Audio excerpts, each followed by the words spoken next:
Okay, our recording has started.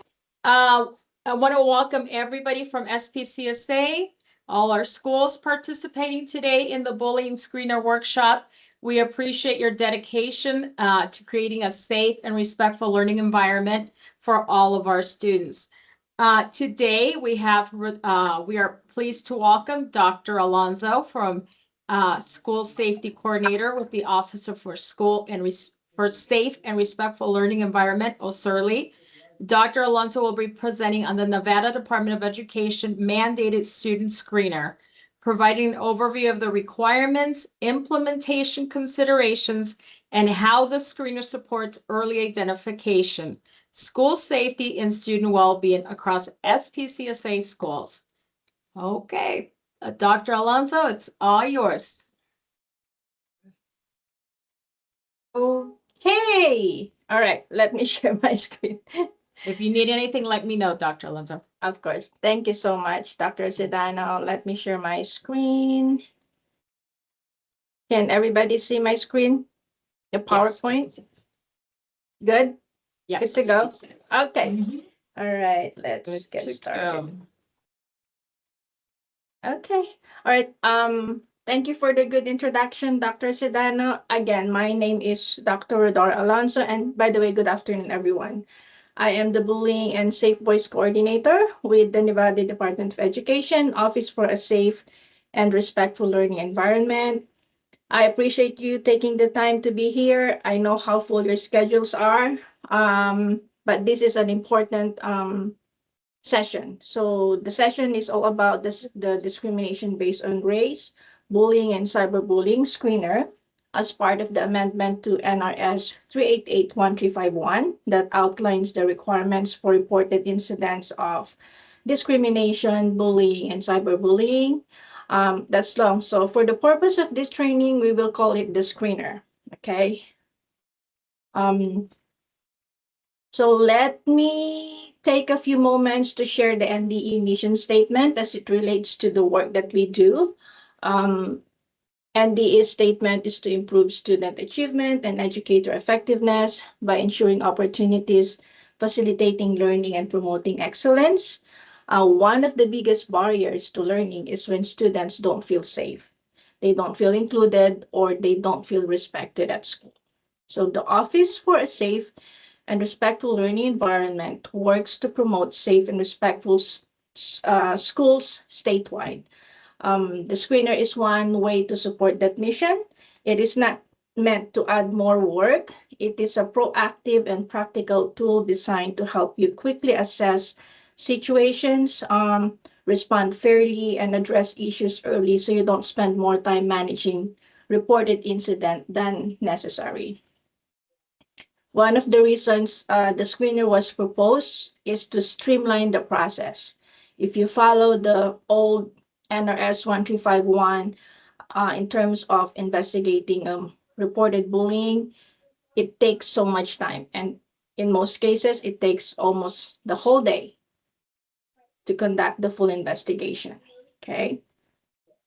So our objectives for this session are the following. We will build an understanding of the purpose of the screener, including applicable legal requirements, guiding principles, and how the guidelines support consistent and compliant implementation. You will be developing practical strategies for using the screener effectively through hands-on experience completing the screener. We will be working on sample scenarios. These sample scenarios are based on real-life reported incidents. We're going to follow a step-by-step walkthrough to ensure accurate application. The desired outcome of this training is to be able to apply the screener in a fair, trauma-informed, and unbiased manner, using the guidelines to document decisions clearly, determine appropriate next steps, and support positive outcomes for students. And I encourage you to take the opportunity to ask questions and clarifications. Everyone is welcome to give insights into the discussion. We see things differently, so please, you are the experts here as you deal with this kind of situations on a daily basis. Dr. If you have, Alonzo, yes. I was just going to say, if they have questions, do you want them to raise their hand or put it in the chat? How would you like to approach that? I am not able if they raise their hand. So if you can monitor that, or they can put that Definitely. in the chat, that would be great. Okay. Thank you. So All right. either one, raise your hand or put it in the chat, and I will make sure Dr. Alonso, when she takes a in between the slides, that we answer those questions. Thank you. Okay. So before we get into the screener, how the screener works, I want to share a bit of background on why it was developed. So it was developed to support implementation of the Assembly Amendment number 157 to AB 48 and revises provisions relating to bullying per NRS 288151. So in the old provision, upon receiving a report of discrimination, bullying, or cyberbullying, an administrator or designee was primarily required to begin an investigation immediately. I was a school administrator. I have to drop everything off that I'm doing and deal with the situation. In the new provision, it says that in accordance with any relevant procedures prescribed by the department for such purposes, screen and assess the report to determine whether the facts included in the report suggest that a violation of NRS 388135 has likely occurred. So the purpose of the screener, again, is to determine whether the situation is likely a violation or not likely a violation of NRS 388135, which provide the provision on anti-bullying, anti-discrimination, and anti-cyberbullying in school premises. So in simple terms, the legislation clarified expectations for how bullying concerns are reviewed and addressed. The screener helps schools meet those expectations by providing a consistent, standardized, structured way to look at reported incident and determine the appropriate next steps. Okay. So prior to AB 48, there was significant variation on how schools determine whether an incident met the legal definition of bullying, cyberbullying, and discrimination based on race. Some cases were dismissed prematurely, while others were inconsistently investigated. We get a lot of reports from parents that so-and-so, they did not reported bullying and they didn't do anything. Okay, so we're hoping that the screener will address those concerns. So back in August, NDE Australia convened a work group composed of school administrators from different school districts. We offered the opportunity to other school districts, but there were only few administrators who were willing to participate at that time. Okay, and then we had to pause because of the pending legislation as AB 48 was introduced to amend the NRS 288135 specifically regarding the screener. And then following the approval of AB 48, NDE Australia resumed the collaborative effort to develop the screener with expanded participation from additional school districts. So it started around June 2025. Several meetings were held, and SPCSA was represented by Dr. Zidano. The screener was piloted in some schools around October, and then we reconvened and made adjustments based on the experiences and feedback. And then the second pilot took place for another 3-4 weeks. Then we came back and finalized the screener when everybody felt good that the screener was ready to go. Okay. So what is the bullying, cyberbullying, and discrimination based on race screener? It is a brief standardized tool that's designed to identify potential bullying, cyberbullying, and discrimination based on race behaviors and experiences. It creates a shared understanding of what we're looking for and helps reduce subjectivity in initial reviews. It is the same tool for K-12, but it is always about how you ask the questions to elicit information. Of course, the way you ask questions to a first or second grade is different how you ask questions to a high school or middle schooler. And I will be sharing some recommended way of questioning during the fact-finding process. And I believe Dr. Sedano already shared that with everybody. It supports fair treatment by establishing a clear documented process to determine whether formal bullying, cyberbullying, and discrimination based on race investigation is warranted. It helps ensure concerns are reviewed fairly, consistently, and in alignment with legal requirements. The primary goal is to determine fairly again and objectively if a formal investigation into bullying or discrimination is warranted, and also cyberbullying, so that you don't have to spend so much time into that particular case. And it aims to improve student safety and trust in the system, supporting a more positive learning environment. It builds trust by showing our students and staff and families, particularly, that there is a thoughtful, transparent process in place. Okay? We also need to understand the limitations of the screener. So the screener does not determine whether bullying, cyberbullying, or discrimination based on race, as defined by law or district policy, has occurred. It is a preliminary check, not a final verdict. It identifies potential red flags, but does not have the authority to label an incident as a violation of law or district policy. Think of it like a thermometer. It tells you there's a fever, but it doesn't diagnose the specific illness. The goal of the screener is to identify if there is likely a violation of NRS 135, and if not, it could be something else that needs to be addressed. So regardless, clearly there is something going on, so you really need to look into it.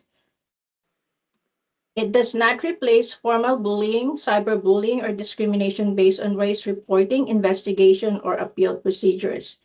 It exists alongside existing protocols. Using the screener does not bypass the need for official reporting, like HR administrative investigations or the formal appeal process. It does not serve a standalone basis for disciplinary action.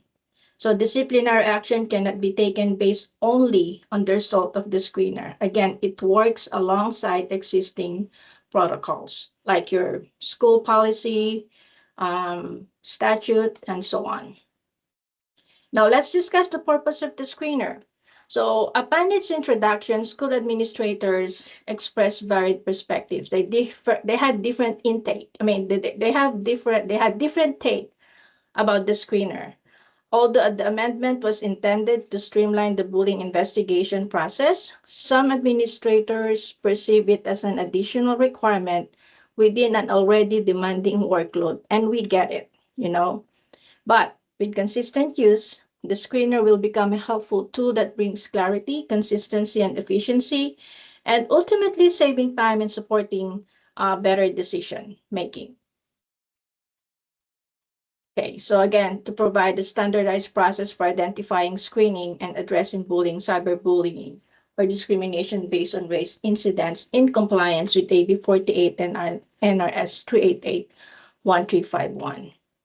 So the core purpose is to provide a uniform process, okay, for identifying and screening. It supports the early detection of harmful behaviors and student experiences. It promotes uniform practices and consistency.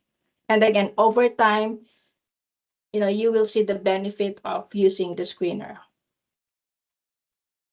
The screener does not replace the school district disciplinary tool, and it does not replace legally required bullying investigations or formal complaint processes. Let us have a better understanding between screening and investigating. So you can see on the screen, screening is a quick focus process to determine immediate safety and the likelihood of a violation of NRS 388-135. A full investigation is more formal and detailed with specific requirements for interviews, notifications, and timelines. Okay? Keep in mind, a full detailed investigation is only launched if the screening suggests that a violation is likely, preventing unnecessary and lengthy formal processes for minor matters. And that's the goal, the purpose of the screener. If it is not likely, then you don't have to do anything else but to apply. I mean, you don't have to do the formal investigation, but apply your school or district discipline policy. It is also important to note that district must follow their own policies regarding parental notification, safety plans, and written reports on screening and investigation outcomes as prescribed by NRS 1351. Schools must provide reasonable accommodation to ensure the screening process is accessible to multilingual learners and students with disabilities. Guidelines, let's go over the guidelines. This is quick. So who can report? So we call it universal reporting. Anyone in the school community can report an incident, including students, parents, guardians, staff, or community members. How to report? It's best practice to provide students and families different avenues to report incidents. Secure online forms. This can provide a low barrier entry point for reporting. So by hosting a forum on the school website, districts ensure that students or parents who may feel uncomfortable with the face-to-face meeting can still provide a detailed account of an incident privately. Email to the designated school administrator. This method creates a time-stamped digital paper trail for both the reporter and the school. It allows for the attachment of evidence such as screenshots of cyberbullying or discriminatory digital messages. If you don't have any way to have students and parents report a concern, I think you must be thinking of some of this now. Of course, safe voice is the best way to report it. Phone-in or in-person submission, this traditional method remain vital for capturing the nuance and emotional context of report. In-person reports allow administrators to immediately assess if a student needs an urgent safety plan or emotional support. And again, safe voice. This is for students that, they can report any incident without fear of retaliation. Again, by providing multiple ways to report, the district removes those barriers, or the school removes those barriers that might prevent a student or parent from coming forward. Timeline, reports must be logged and addressed immediately upon receipt. The requirement to act immediately ensures that no reported incident of bullying, cyberbullying, or discrimination based on race is left unmonitored or unresolved. So whether the report comes through an online form, email, safe voice, or in person, the timeline for action remains the same. It must be recorded as soon as it is received. Again, it does not change the timeline that is written in NRS 388-1351. Notification, whom to notify, all parties included, both the alleged victim and the alleged aggressors. They must have their parents, guardians informed prior to the administration of the screener. It's just like when you receive a bullying report, you will notify the parents. So you still have to notify the parents because the screener is part of the 5 to 7 day timeline. Dr. Alonso, they have a Yes. question here. Okay. Do we use the same notification? Yes, if you already have an existing notification process, you can use that. But you have to emphasize that you are screening and not investigating.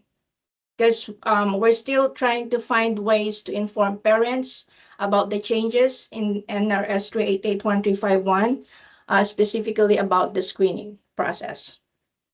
So we also develop a screener outcome form, which is also an important document to notify the parents or guardians whether the reported behavior is likely or not likely a violation.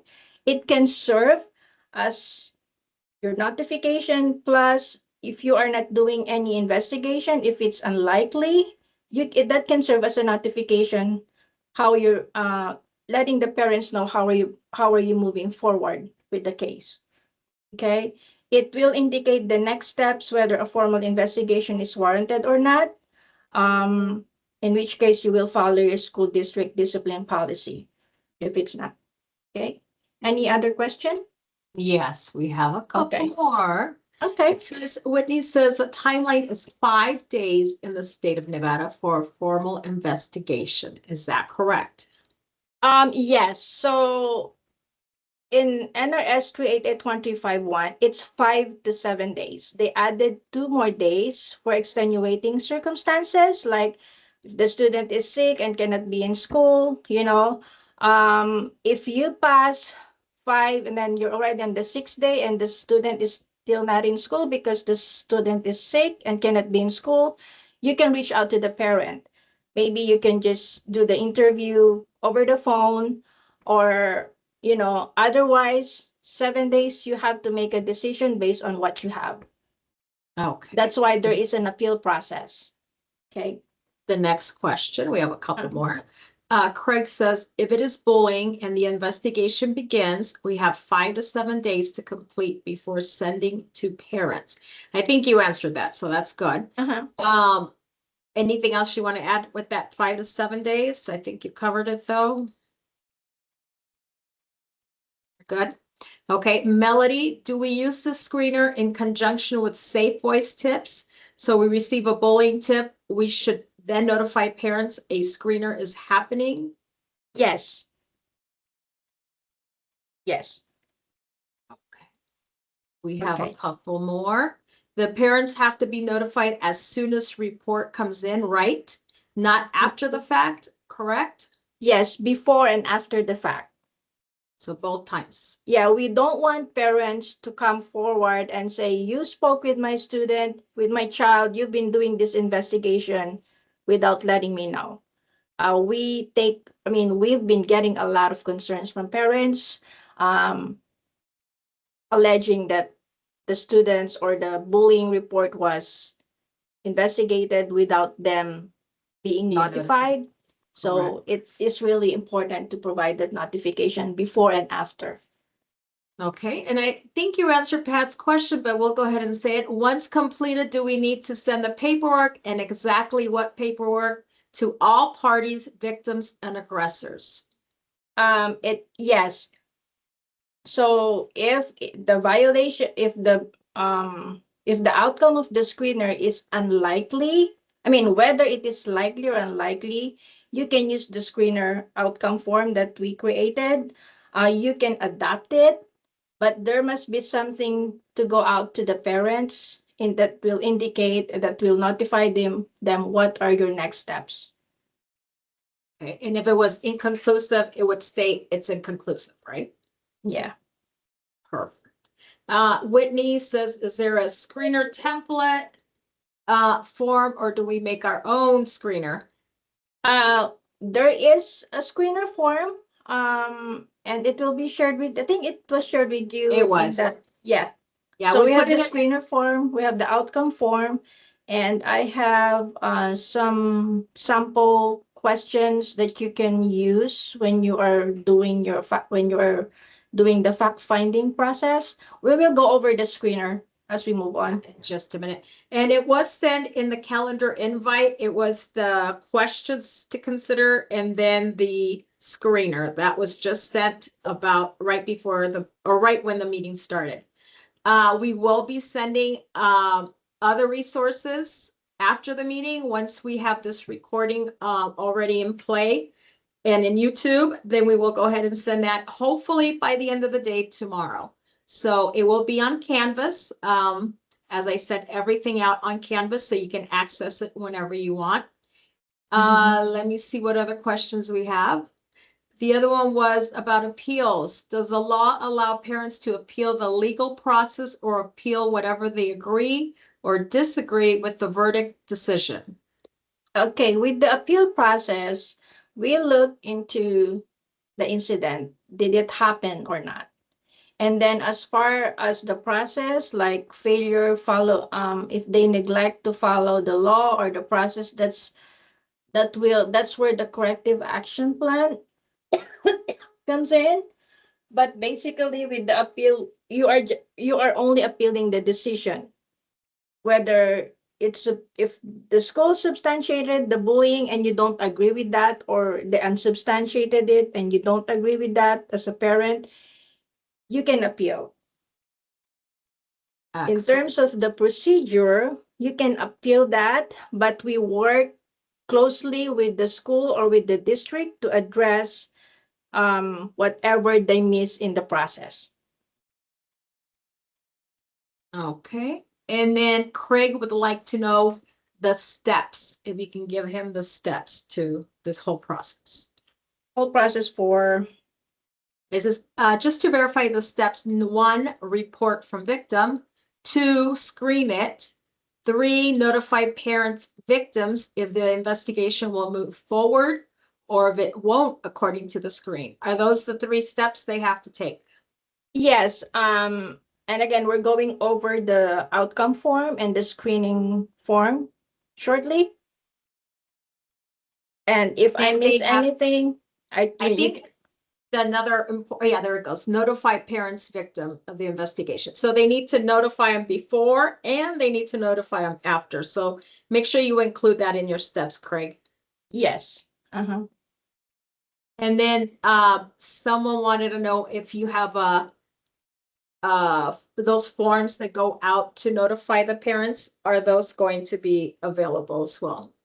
Yes. Okay, perfect. I think we covered it all for now. We'll go ahead and continue, and as more questions come along, we'll stop. All right. Thank you Thank for the you. questions. Very good. All right, let's continue with the guidelines. So methods and method and timeline. Again, you can apply your notification process if you already have an existing process. You don't need to change anything, right? But again, when you provide notification to parents or guardians about the reported incident, make emphasis on the screening process, as they may be expecting for a formal investigation to happen immediately. Where I think I said earlier, we are taking effort to inform parents about the changes in how schools, districts are required to address incidents, um, incident reports of bullying, cyberbullying, discrimination based on race. We are updating our bullying pamphlet. So we are hoping to have them printed and we're going to disseminate those pamphlet to schools. Once they become available, I will let Dr. Sedana know and you can request copies from our office. Okay. Procedure. So take the necessary steps to ensure that all the parties involved in the reported incident are safe. That's important. Okay. And then steps 2 and 3, review the submitted report and collect information from the reporter. This is your fact-finding process. You are going to gather first-hand information and follow the steps in the screener as you proceed.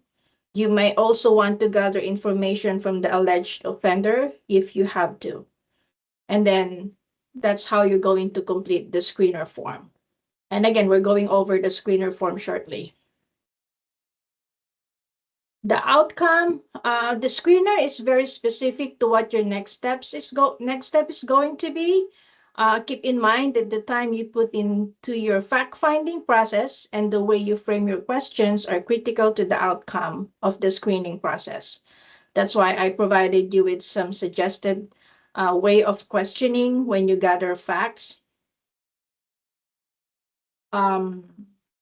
Again, so if it's likely a violation based on what you have collected, then you have to initiate formal investigation. If you feel like it's unlikely a violation, it's something else, document and monitor, and then you have to refer to your school discipline policy to address the behavior. Timeline, the screening process must be completed within 48 hours as part of the 5 to 7 day period of the overall bullying investigation, as if you have to do bullying investigation, right? So that's part of the 5 to 7 day process. Timeline.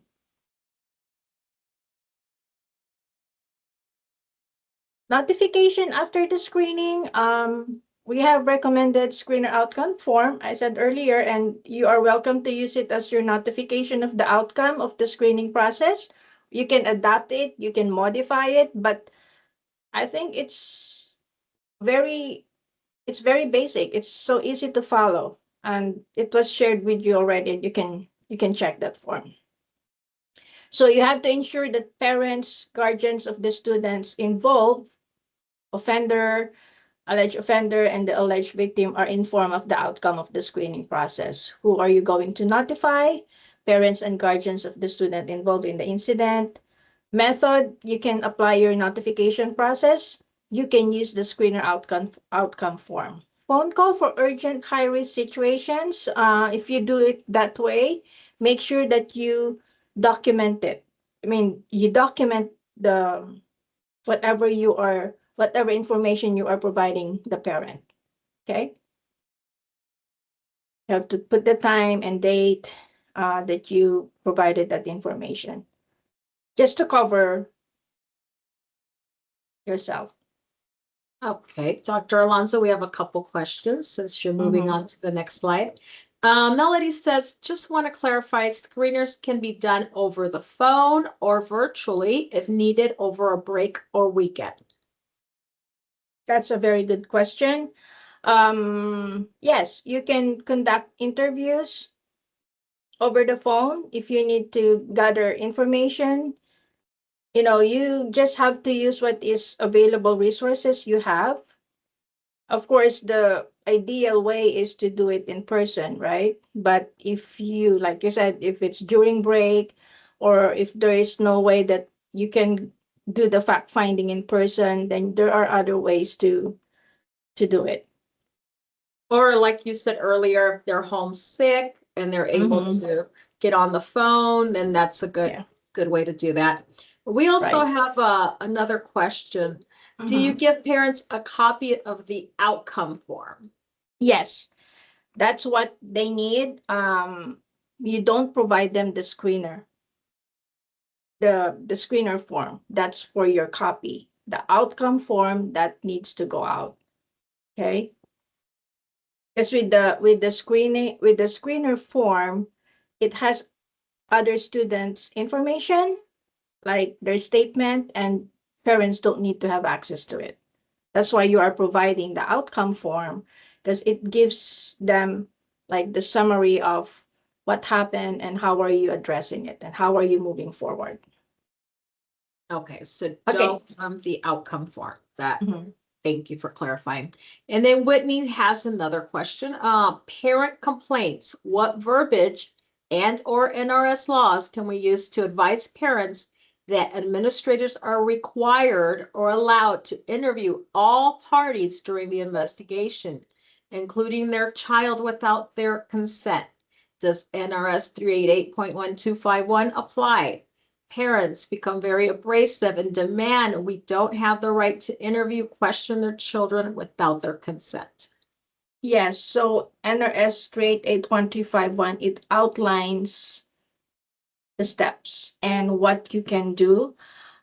We cannot force the parents to have their kid interviewed, but you have to emphasize that, okay, you can opt out on the interview, but we're going to make a decision based on what we have. You are giving them the opportunity to share their side of the story. If they refuse and decline, it's on them.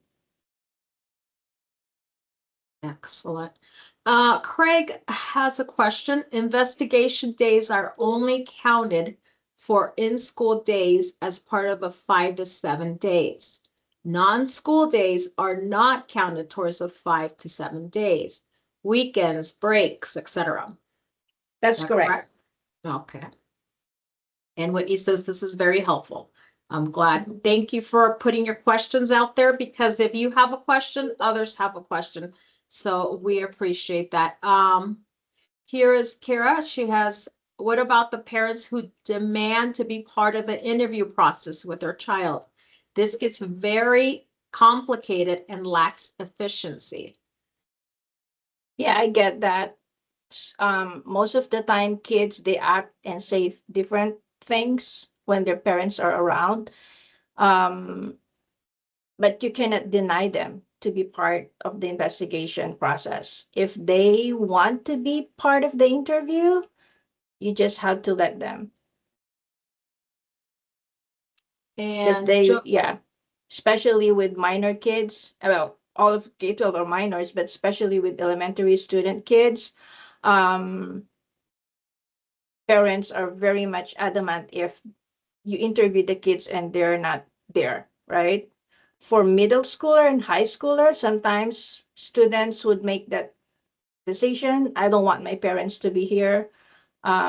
It's going to be a conversation between the parent and the student, and you just have to make sure that you provide that opportunity for the student to be heard, yes, so regardless of the the parent is, parent has the right to be there when the student's being questioned. yeah. And again, the parent could be there via phone if they have to be on the phone, if they can't make it in person. So there's different ways that the parent can still be part of that Mhm. interview process.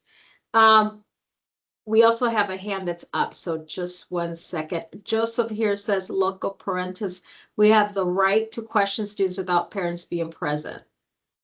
Yes, but a lot of times parents don't recognize that, especially if the decision is not in favor of the student. Correct. And then Again, Whitney, mhm. go ahead.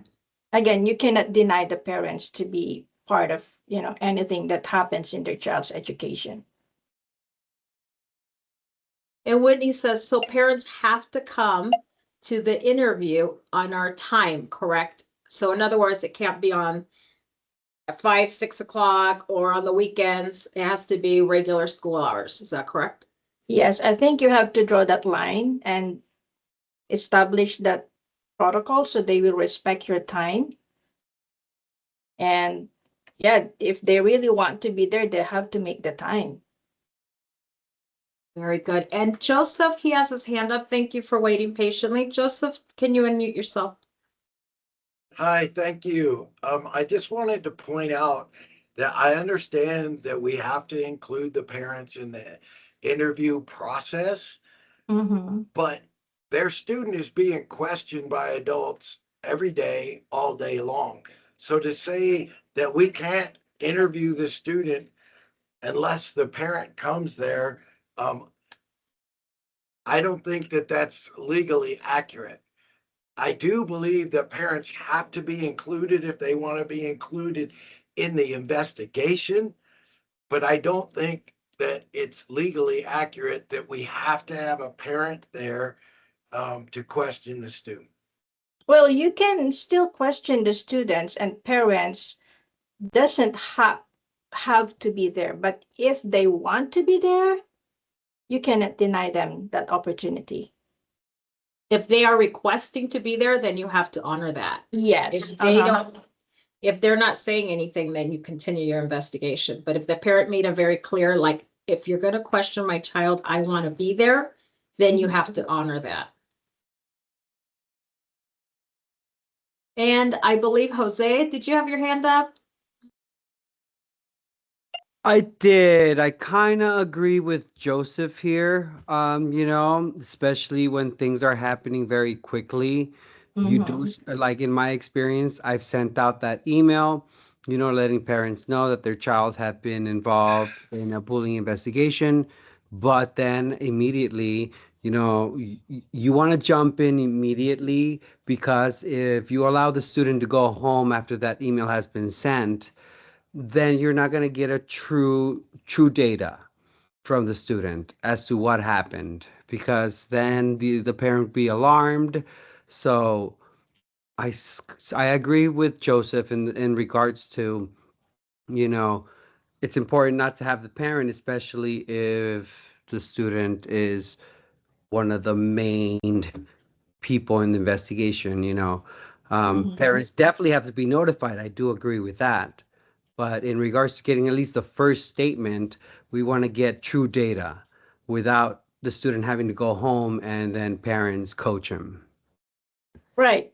But again, when you send the notification, some parents will get back to you immediately and say, Don't interview my child without me being present. Some parents, you won't even hear from them, so you just keep going. What I'm saying is you cannot deny a parent to be part of the process. If they request for that, yeah. Thank you. And we Thank have you. Sarah. Oops, Jose, did you have another part? No, I said thank you. Oh, no problem. Sarah, her hand's up, if she can go ahead and unmute herself. Hi, thank you. I just am seeking some clarification about this because I think those of us who are having these conversations with kids don't want to be in violation of anything by law. So oftentimes it's the conversation that happens where we discover that this is, and according to the screener, that this is going into the territory of bullying when we've already interviewed them and done that. So, and then sharing the notification with the parents that this is where we are going, if I'm hearing you correctly, and they say, don't talk to my student again without me present, that of course we would not deny that going forward. I just want to make sure that when the information is initially brought to us, that the notification process, which is part of what is happening in real time, then also, generally speaking, at least with our investigations, the conversation has already happened. That first touch, like Jose was saying, those things are happening already. Like we've already had those conversations. And to his point, oftentimes the parents who are fighting to be part of those conversations do thwart some of the progress that we're trying to make, especially when it comes to restorative practices and things like that. So I respect that we want the parents to be part of the partnership, and we would and have found it to be very effective to have them there when we have further conversations. I just want to make sure we're not in violation when we initially talk to a student if we have not already notified the parents, because how do you notify a parent if you don't know whether or not it's bullying or not until you talk to the kid? Right. That's why when you provide the notification, you will emphasize that you are screening, you are not investigating. Okay. So in the screening process, you are just gathering facts. You are not investigating yet. Okay, I guess, okay. I'm gonna really study this screener because I probably failing to understand what the nuances are, what the differences are. And so that will probably help. I appreciate the resources. Okay.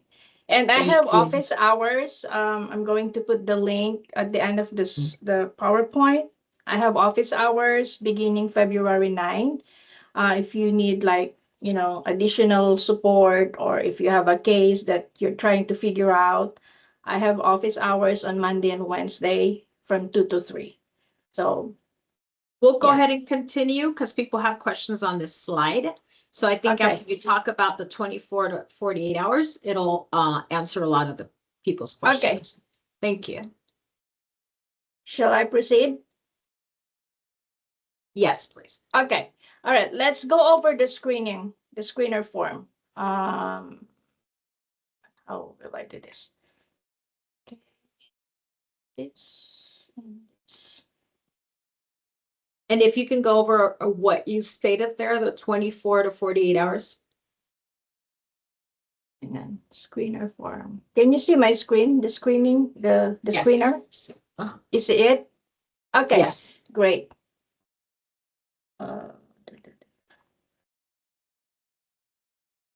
Oh, what happened? Sorry. Let me do it again.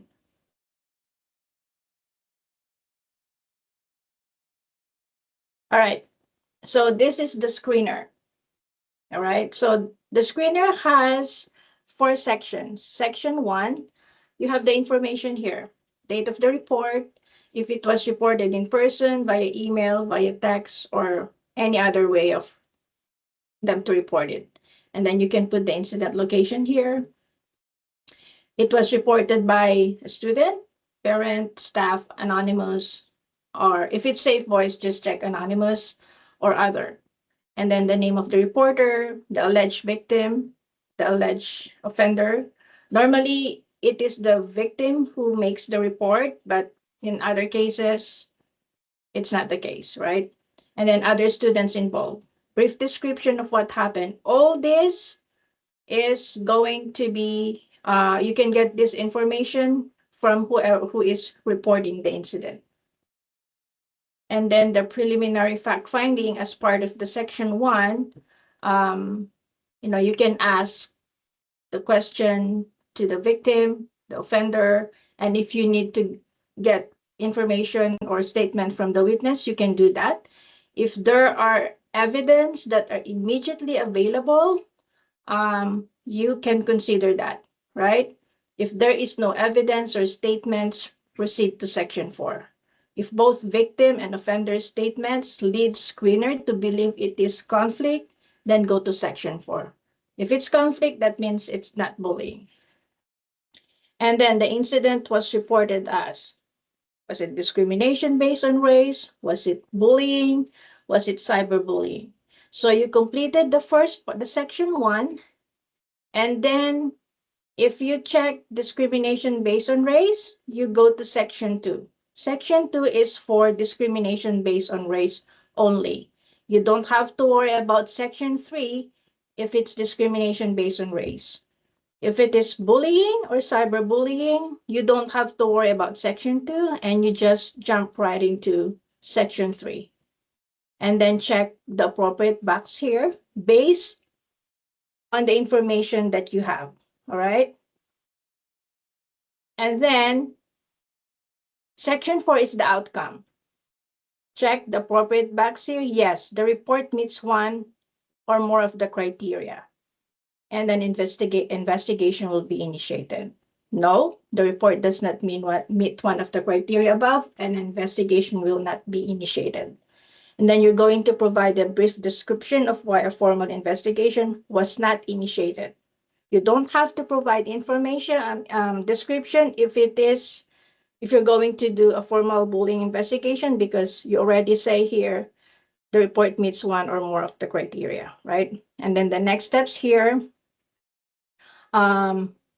violation of the school district disciplinary process, non-bullying, non-discrimination. Next All time, right. put an LOL behind that motherfucker. What LOL? Cock. If you can please mute yourselves. So if it is not bullying or cyberbullying or non-discrimination, then you can identify what the behavior. It could be a fight or something else. And then apply appropriate discipline and or restorative actions. Document the incident and resolution in Infinite Campus. Contact parents or move to full investigation. So all of these next steps is dependent on the outcome of the screener.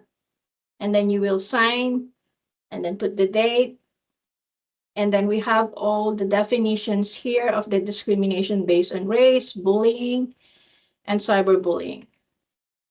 Any questions on the screener?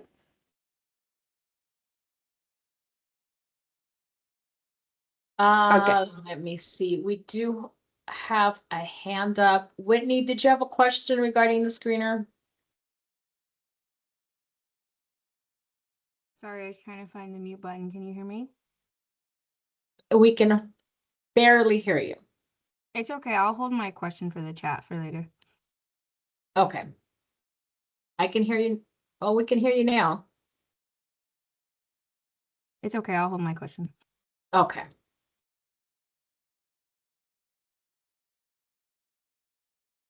Go ahead and continue. Okay, so that's the screener. I have here suggested fact-finding questions. All right. So what are the questions to avoid? And there are questions that are neutral prompts to use. We don't make assumptions. I mean, we have to be mindful how we ask questions instead of saying, why were they bullying you? Because you're already using the word bullying. So you're already confirming that it was bullying, right? So instead of asking that question that way, instead of asking that question, you can ask, can you describe what happened, right? So here, instead of saying, were they trying to humiliate you? You can ask, how did you interpret their actions? Right? If you ask, were they trying to humiliate you? You're asking the student to make an assumption instead of giving you the facts. Are you sure you're not overreacting? You need to avoid that kind of questioning. You can ask, how did the situation affect you? Okay. Avoid asking, what did you do to provoke them? So you're already telling the student that it's the student's fault, why it's happening, right? So instead of that, you can ask what happened immediately before the incident. So you're just gathering information what happened before.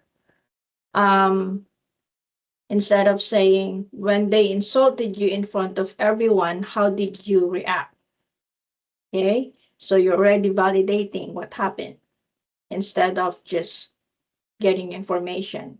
So instead of saying that, you can say what was said or done during the interaction. You're asking for facts, what happened, right? And then avoid asking, you felt unsafe, right? So instead of saying it that way, you say, how did the situation make you feel, if at all, right? So, and this one, what punishment do they deserve? You're already making a determination here that it happened. So instead of saying that, what are you hoping will happen as a result of this report? Okay. So these are good sample questions and sample questions that you can avoid. Again, that is available for you. There is one more form here. Let's do this. There you go. Here is the screener outcome form. And again, you can adapt this. You can use it. You can put your school's name here instead of the NDE. I don't mind. So to the parent and guardian of this name of the alleged victim and the alleged offender. Date, grade level, you have to do individual, right? So report regarding possible, check the appropriate box here, and then put the date that you receive it. And then it says here, an initial screening was conducted to assess the likelihood of a violation of NRS 388135. Screening outcome, it's likely a violation, then formal investigation will begin within 5 school days. I think I changed this to will begin and complete within 5 school days. I'm going to provide you the updated one. And then if it's likely, unlikely a violation, just say no formal investigation at this time, and then put comments here. Next steps, if likely a violation, parents, guardians may be contacted for additional information. Support and safety measures will be provided to your child. If unlikely a violation, the school district disciplinary process will be applied to address the behavior. Or the school will continue to monitor the situation and provide support as needed, or any further concern should be reported immediately to the school administrator, whatever is appropriate. All right, so that's the outcome form. Any question? All right. I don't think there's a question. We can move on. Dr. Alonzo, the only thing is the timeline. I think they want a clear explanation, the 24 to 48 hours. Oh, yes. So within 24 to 48 hours after the completion of the screening process, you have to provide, I think this is part of the notification, right? Hang on. Oops.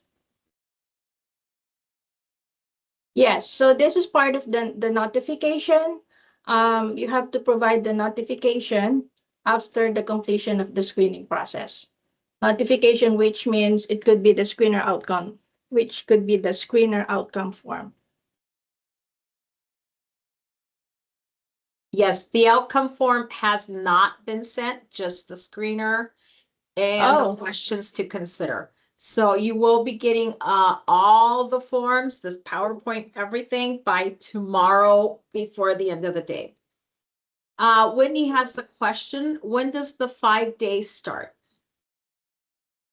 when you receive the report.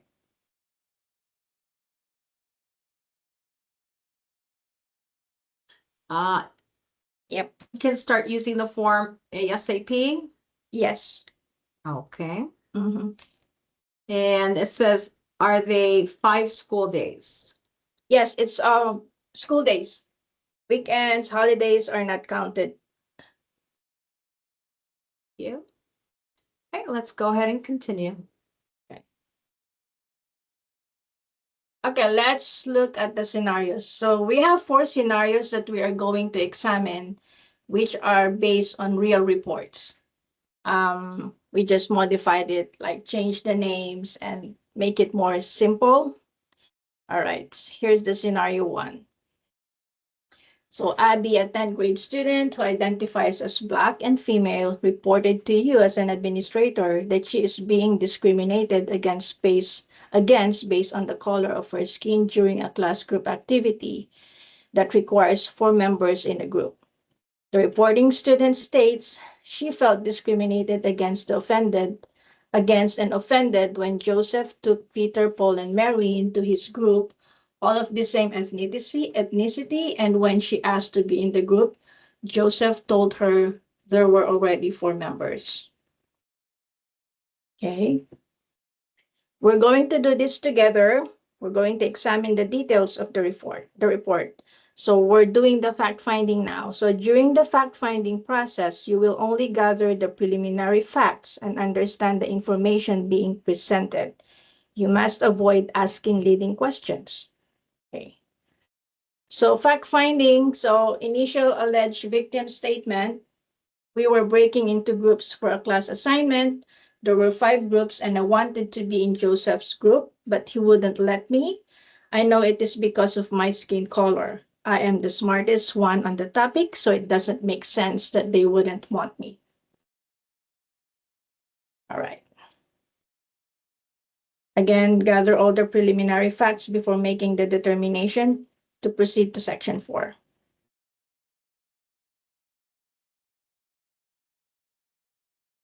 Then initial alleged offender statement, we were assigned a group project and I invited Peter. This is Joseph. Alleged offender is Joseph, right? And I invited Peter, Paul, and Mary into my group because they are my friends and it is easier for us to work on the project outside of the school because we live near each other.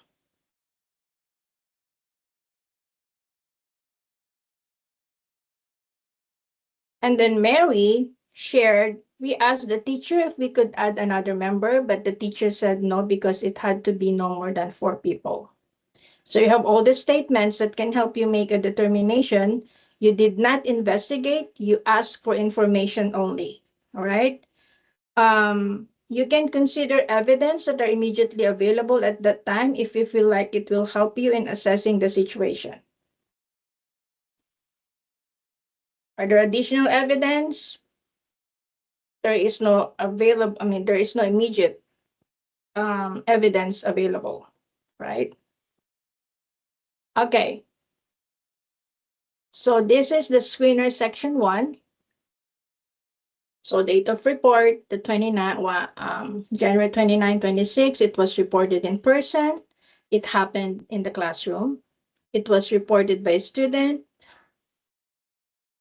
It was Abby who reported it. She is also the alleged victim. Alleged offender was Joseph. Other students involved, Peter, Paul, and Mary. And then this is the brief description of what happened. And then you include the preliminary fact-finding here. You gather this from the students that are directly involved in the incident, all right? Now, based on your preliminary fact-finding, you're going to determine, okay, what is this fall under? So it falls under discrimination based on race because she was talking about the color of her skin, but nobody else talked about that. It was only her, right?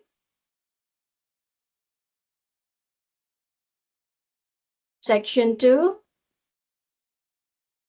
So this is the tricky part here. You have to check one of the boxes here.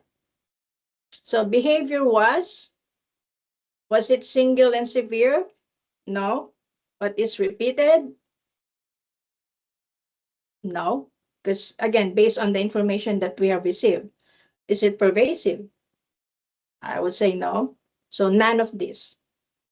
Was behavior targeted or affected someone because of their race, color, culture, religion, language, ethnicity? I would say none of this. So the alleged victim was affected based on her own assumption that she is being discriminated, but nothing was said regarding her color of the skin. And then you're going to skip section 3 because it's not bullying or cyberbullying. The outcome. So no, the report does not meet one of the criteria above and an investigation will not be initiated. You're going to provide a brief description of why a formal investigation was not initiated. You can say the reported behavior does not meet the definition of discrimination based on race under district policy and applicable state law, as it does not demonstrate a pattern of repeated or pervasive conduct or an intent to cause harm. You can always go back to the definition of discrimination based on race. What are your next steps? Document that middle box. I think you have, I suggest you check that whether it's likely or unlikely a violation because you have to document everything, right?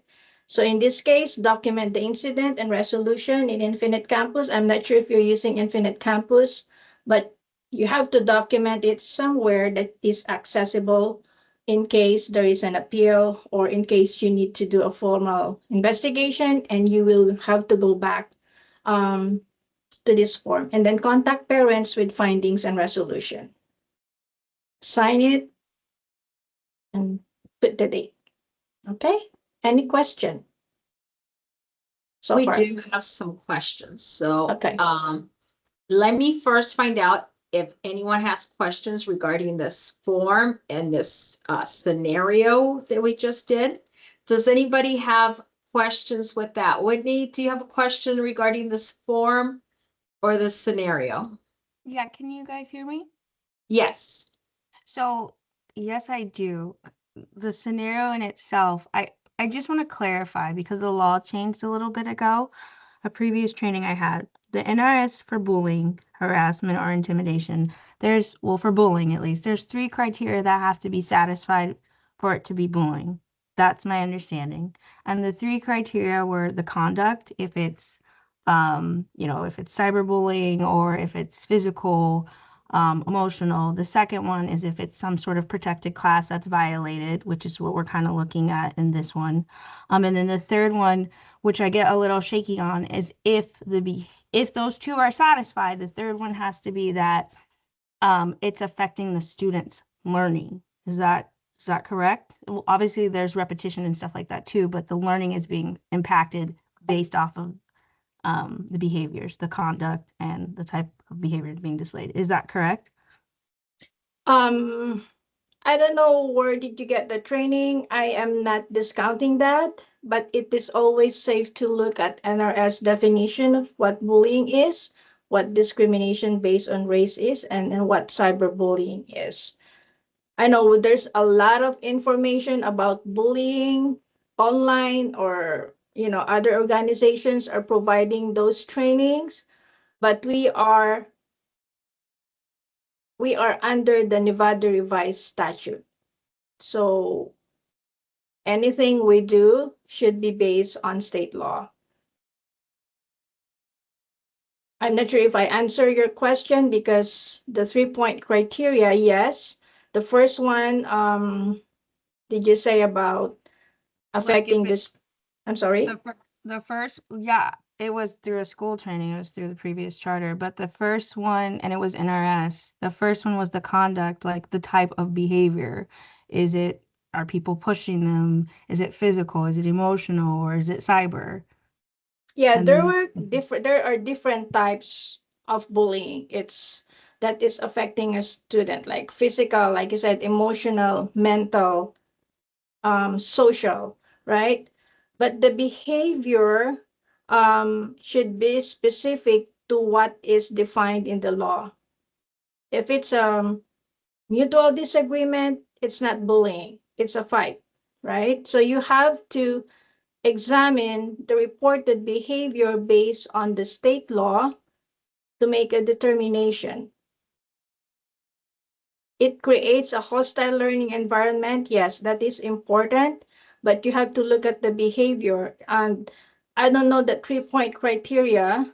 There is one district that is following a 3-point criteria, which does not align to Nevada revised statute. So again, you have to be careful when you are making a determination. It's always safe to go back to how and to the NRS definition of those behaviors. Got it. Thank you. Okay, you're welcome. And I'm glad you brought that up. Again, it's always safe to just base everything on what is written in NRS. Yes, these are great questions. Yeah. Sarah, did you have your hand up for this as well, or something else? Nope, I did. I put it in the chat with, I'm just working through the realities of it, of this situation with Joseph and Abby, and I appreciated Peter, Paul, and Mary as the friends. I hope it was a music class. My question is what is exactly, how would you advise the pretense of the conversation with Joseph to ask if it's just information only and we don't want to be leading or guiding? This is very much the perception. I appreciated Whitney's question because to me, Abby's statement alone indicates that she that she does not feel safe in that learning environment. Her perception of what the offense is very real to her. So understanding that the specifics of the law is that we are charged as administrators and are signing now forms to say we have screened this, and we can also say that we are providing a safe and secure learning environment for those kids.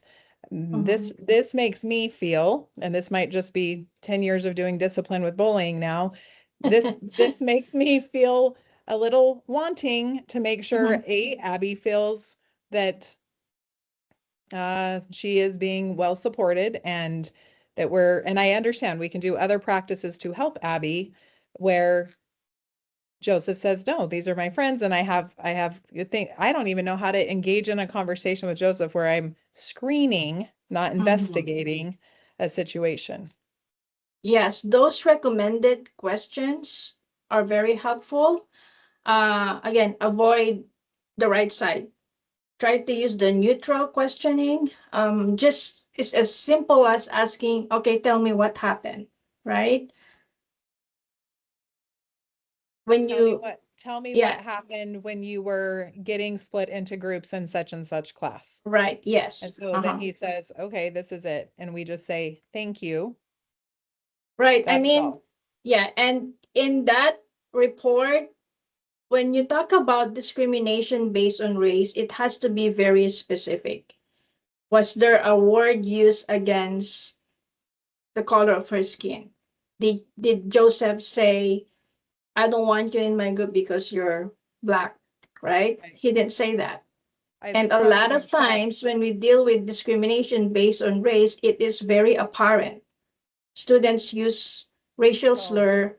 Yeah, that's where you can only base it off. No, respectfully, turns out when you talk to Joseph, he very, very often does not lead with that he says, no, these are my friends and we can get together easily after school. But it's the other witnesses that were there that heard him say, I don't want her in our group because she's black.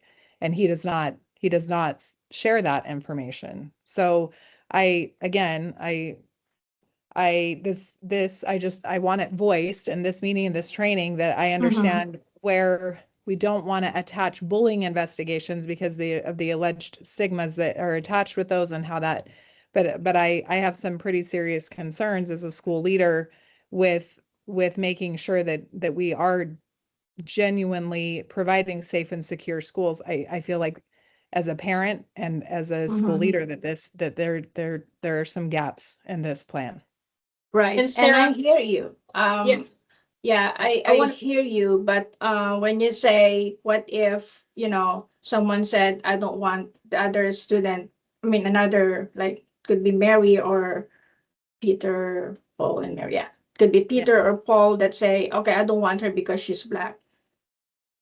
It was not reported. As administrator, if we think of it that way, we're already making an assumption that something No, like that was said, but right? we're also putting the responsibility on a child to be very thorough from the very get, because we can't ask leading questions, and I get all of that. I understand Yeah. that in theory. But Yeah. when kids are experiencing a perceived trauma or a perceived understanding, that in and of itself makes their learning environment unsafe.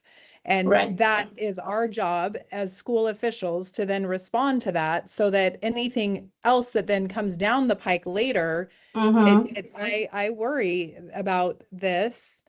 And on behalf of my principals and my assistant principals, to have them sign their name to something that was not thoroughly screened. Again, I did not say investigated, but thoroughly screened based on the initial statement from Abby and the initial statement from him, from Joseph. Thank you.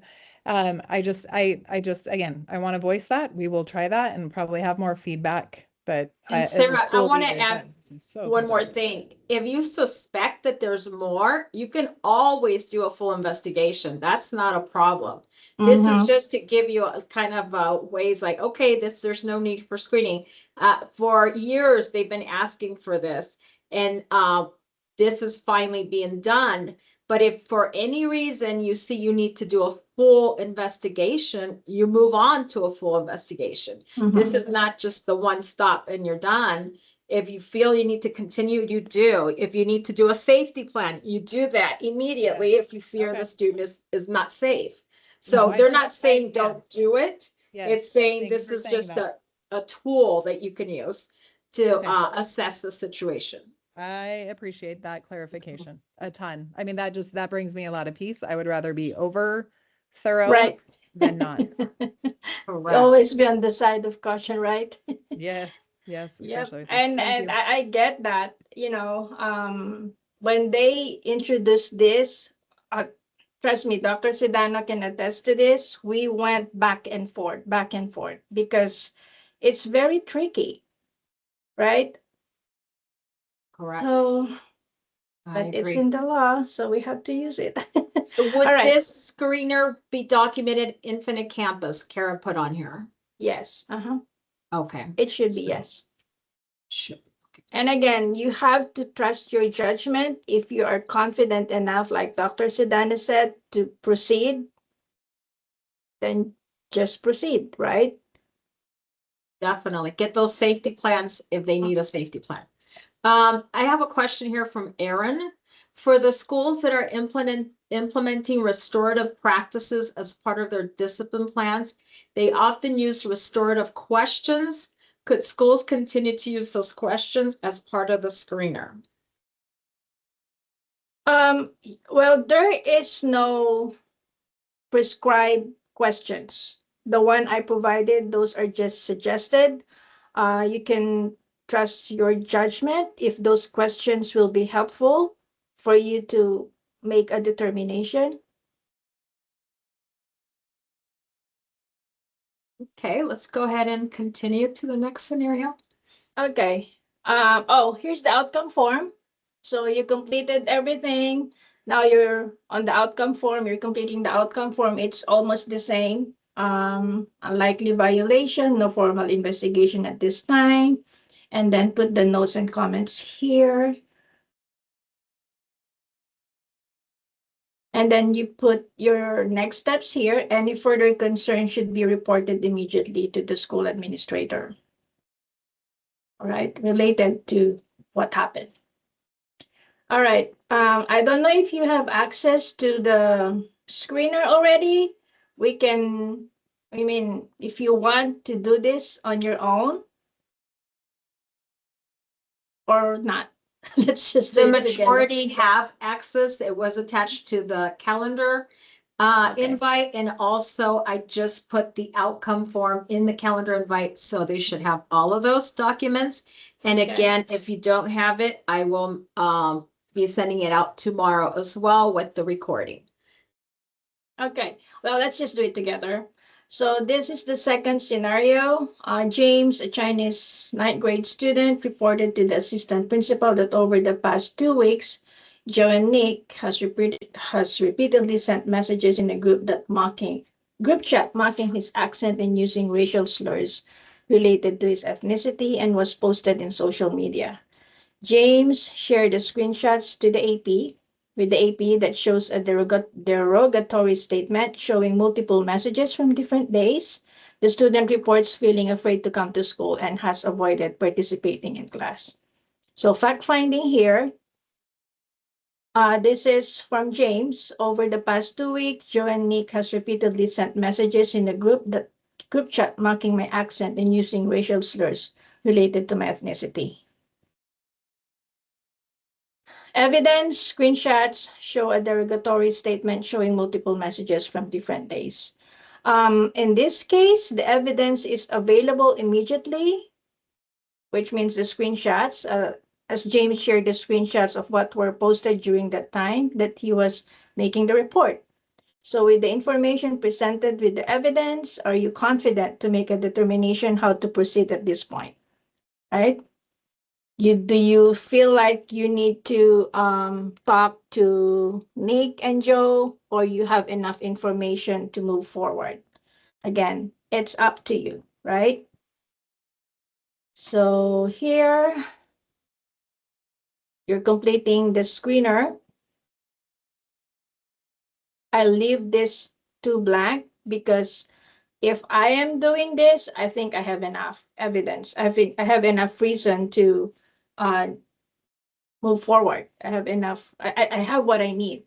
So it falls under discrimination based on race because of the use of racially derogatory language. It's cyberbullying because it's posted in social media.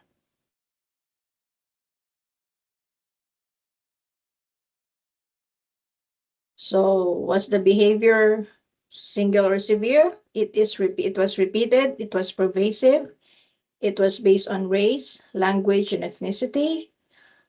It's considered cyberbullying because it is through electronic or social media.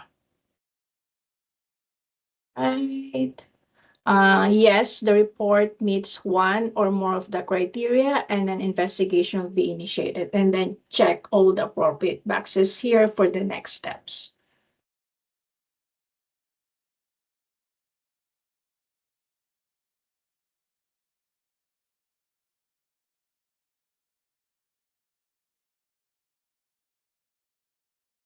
Okay, scenario 3. Miss Ramos reported to the school administrator that Janine, a third grade female student, told her that her classmate Dahlia is bullying her. Janine shared that Dahlia wrote a note with negative comments about her and passed the note to their other classmates, discouraging them from sitting with or working with Janine. Lola, another student in the same class, also received the note and gave it to Janine. That's how she knew it. Lola also shared that Dahlia told her not to be friends with Janine. Right, so here's the statement of Janine. And then Lola is a witness.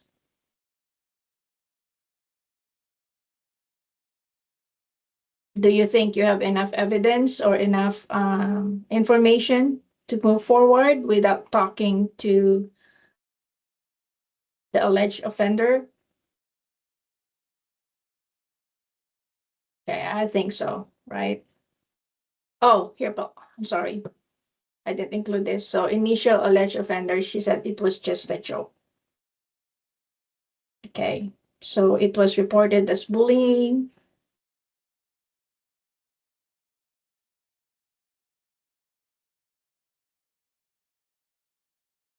It was a single severe and willful act. It was it repeated? Yes, it's pervasive. Was there an imbalance of power? We don't know. We have to find that out. So for you to be safe, just go back to the definition of bullying. So in this case, Bullying means written, verbal, or electronic expressions, or physical acts or gestures, or any combination thereof that are directed at a person. It was directed to Janine. It created an intimidating or hostile educational environment. Behavior that is intended to harm another person by damaging or manipulating his or her relationship with others, spreading false rumors. So that's very clear, right? And then the outcome form. So a formal investigation is necessary to fully assess the reported concerns and to ensure student safety, determine the facts, and provide all parties with due process as outlined in district policy and state laws. Excuse me. Any questions so far? Okay, let's move on. There's one more scenario here. This is a tricky one. So, Dr. Alonso, do we have time for the scenario 4 or should we go on to the other? let's just finish this one because this Okay. will involve a student with IEP. So Miss Lexi, a teacher reported to you an alleged bullying incident in which Brian, a male kindergarten student with autism and a behavior intervention plan, choked his classmate, Robert, a male student, because he believed that the jewelry he was wearing was fake. I'm actually dealing with this case right now. The reporting teacher observed the incident and intervened immediately. The alleged offender has a history of disruptive and aggressive behavior, which was part of the behavior intervention plan, and admitted that he did choke Robert because of his fake jewelry. So the school administrator spoke with Brian, with with Robert, and he said Brian choked me and said that my jewelry is fake. And then Brian said, I choked him because his jewelry is fake and there is no evidence available. What are you going to do with this? The student has an IEP. So when I requested for documents from the school, they could not provide me documentation that they conducted an informal IEP to determine the cause of the behavior. It is really important because, let me go back. NRS 388-13535 outlines the behavior, the exception, what are the exceptions in the bullying law? Okay. So one of the exceptions are students with disability. So it was reported as bullying. I'm going to complete section 3. It was a single severe and willful act of expression. I checked disability here. So NRS 388-13535 states if the administrator or designee determines that a violation of 388-135 was caused by the disability of the student who committed the violation, the provision do not apply to the same or similar behavior if the behavior is addressed in the pupil's individualized education program. And you can only do that if you conduct like at least informal IEP meeting. You cannot just jump right into making a determination that yes, it's a bullying. If it's a part of the student's disability, it does not apply. Okay. So here in the outcome form, you're not going. You will not be checking any of this. The school will schedule an informal IP meeting to discuss the incident and determine if the behavior is caused by the student's disability. The outcome of the meeting will determine the next steps. So Dr. Alonso, you're saying they have to have a manifestation determination before they can actually proceed.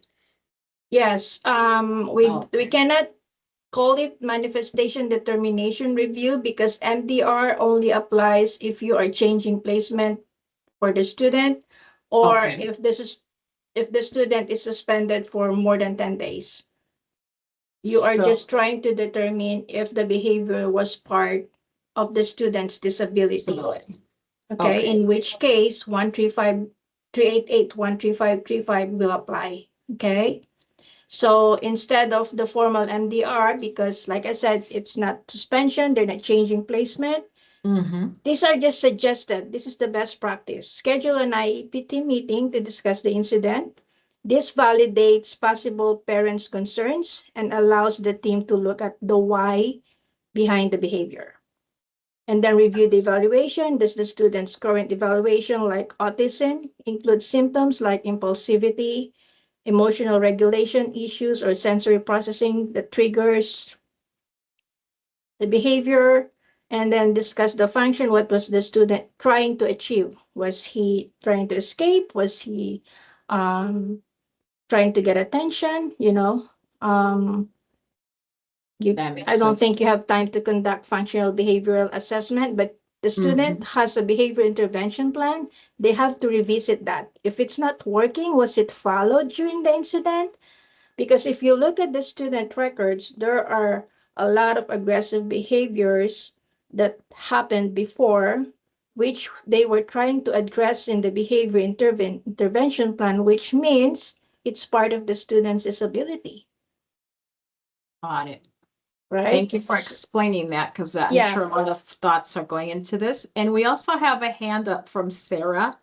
Sarah, can you unmute yourself and ask the question? Sure. It's not a question, it's a statement. I'm not sure if everyone knows me, but I'll introduce myself. Sarah Jorgensen, EPP on the SPCSA school support team. For all intents and purposes, I am the special education program administrator.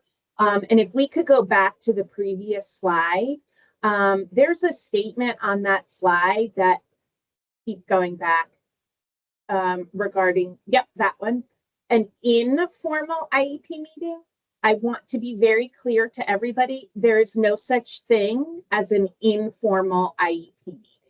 If you are saying it's an IEP meeting, that meeting must have a prior written notice and the IEP document must be reviewed.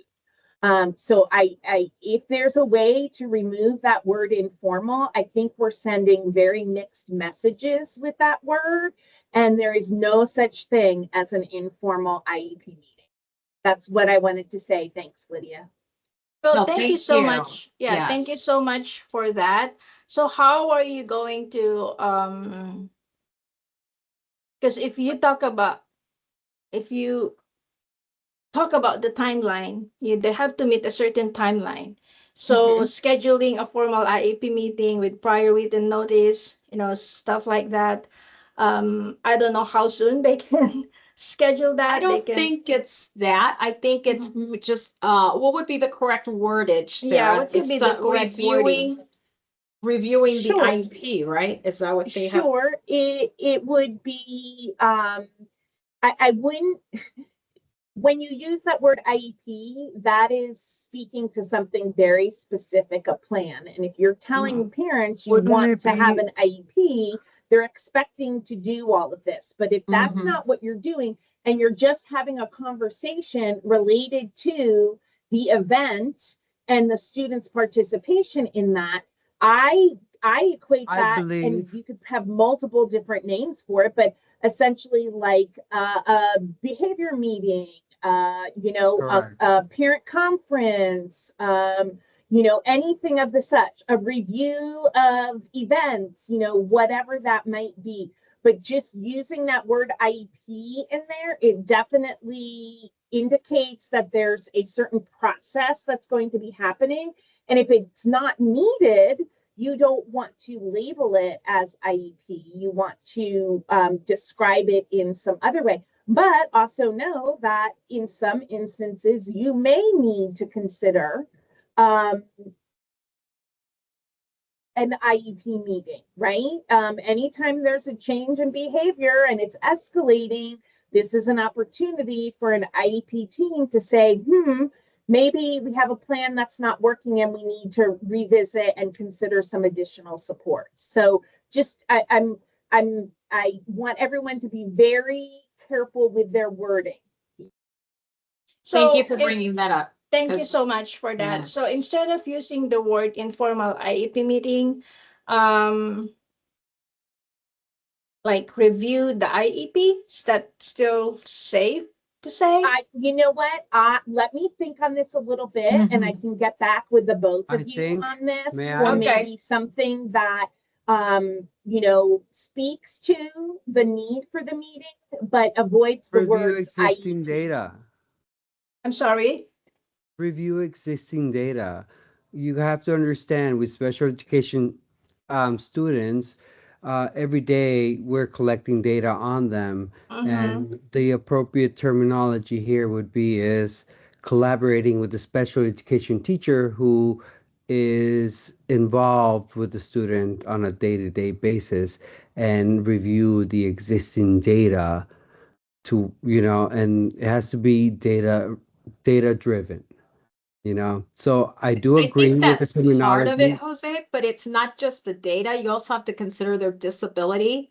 And Mhm. so there's more, Correct. it's more complex. So I think we're gonna let Rhodora think on this, and then we're gonna have to move on. But that is an excellent suggestion. That's a very Jose. good, yeah. Thank Mhm. you for that. We've been, that's how it was called this. That's how it was described by the school administrators when I asked for documents. They didn't. Anyway, yeah.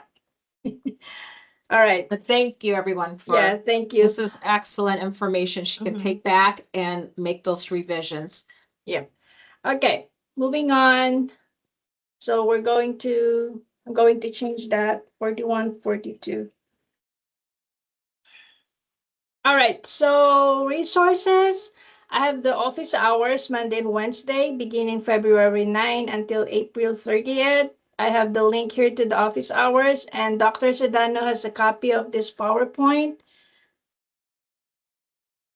And the screener outcome form, guidelines, and the screener form were already sent to Dr. Sedano.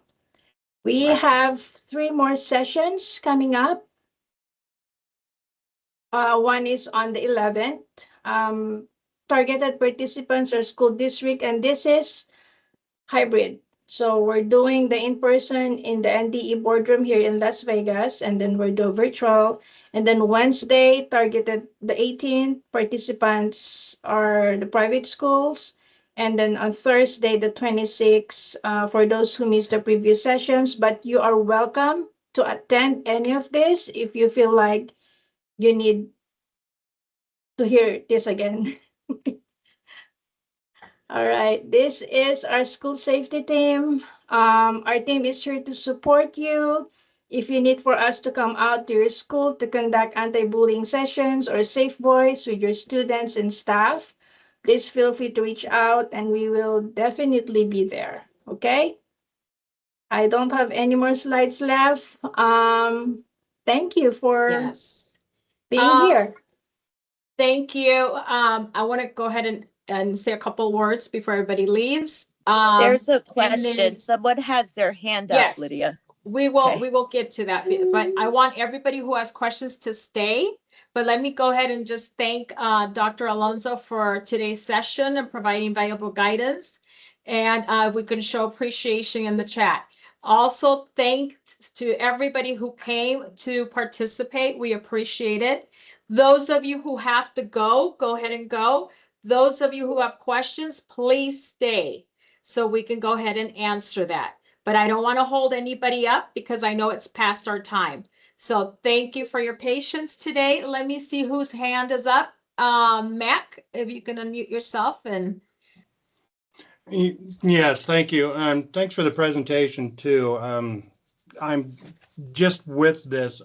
I'm wondering if getting rid of the term screener in a way and calling it a bullying checklist would be better, because as soon as I talk to a kid, I'm starting an interview. That's why I look at that, and I'm starting that process.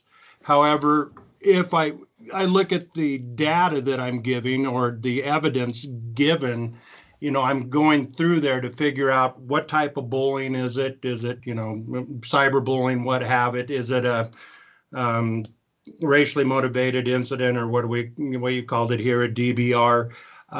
You know, I now I know where to go, and I can go, and I shouldn't have to meet with anybody yet. And I should be able to tell, is it substantiated or not by what I'm getting up front? And then once I get to that point where, okay, now I have to go and conduct this, you know, and then I can let those parents, I'm just wondering if calling this a checklist would be a better idea. And then the last piece with that, with the special, you know, the special education student, you don't have the time to play around with it really, because you're under that window. So is the event or the action that the student took, is that related to the disability? If it's where they're going to act out, boom, you're done. I've done that. It's unsubstantiated right at that point in time. I don't have to interview anybody or talk to anybody or go